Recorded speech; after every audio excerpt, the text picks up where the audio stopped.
26/11 सारखा हल्ला पुन्हा झाला तर मुंबई सुरक्षित आहे? सुरक्षेसाठी पोलिसांकडे अद्यावत शस्त्रास्त्र आहेत? आणखी किती पोलीस शहीद होण्याची वाट पाहणार? 26/11च्या दहशतवादी हल्ल्याची ती काळ रात्र अजूनही मुंबईकरांच्या डोळ्यासमोर आहे। पाकिस्तानी दहशतवाद्यांशी दोन हात करताना हेमंत करकरे, अशोक कामते, विजय साळसकर आणि तुकाराम ओंबळे यांच्यासारख्या पोलीस वीरांनी प्राणांची आहुती दिली। तुकाराम ओंबळेंनी तर हातातल्या काठीनं कसाबच्या AK-47चा सामना केला। या शूरवीर शहीदांना मुंबई कधीच विसरणार नाही, पण सरकारला मात्र त्याचा विसर पडलेला दिसतो। कारण 8 वर्ष उलटली तरी मुंबई पोलिसांकडे अजून अद्यावत शस्त्रास्त्र आलेलीच नाहीत।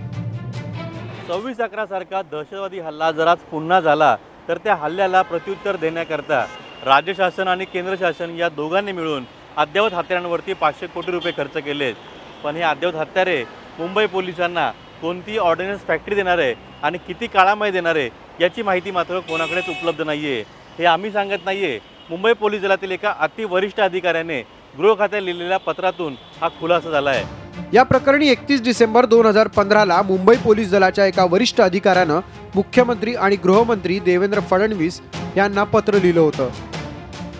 55 AK-47 रायफली, 44 modern carbine, 150 5.56 mm carbine, 150 tear gas gun या शस्त्रांसाठी मंजूर झालेलं अनुदान परस्पर ऑर्डिनन्स फॅक्टरीकडे वर्ग झालेलं आहे, परंतु ती शस्त्रास्त्रे अजून प्राप्त झालेली नाहीत।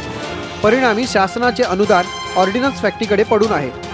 नेमके कोणत्या फॅक्टरीकडे हे अनुदान वर्ग झाले आहे याची माहिती सरकारने द्यावी, म्हणजे त्याबाबतचा पाठपुरावा करणं मुंबई पोलिसांना शक्य होईल, असं या पत्रात नमूद करण्यात आलं होतं।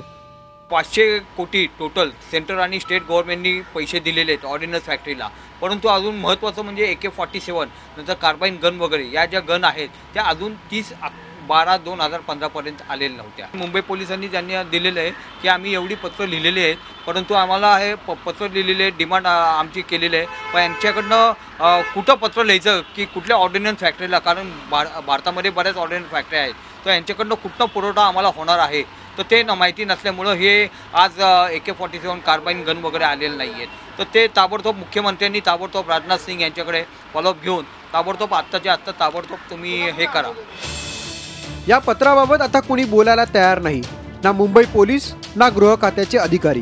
त्यामुळे पुन्हा जर 26/11 सारखा हल्ला झाला आणि अद्यावत हत्यारं नव्हती म्हणून तुकाराम ओंबळेंसारखे आणखी पोलीस शहीद झाले तर त्याला जबाबदार कोण, असा प्रश्न आता निर्माण झालाय। Ajit Mandhare, Zee media, Mumbai.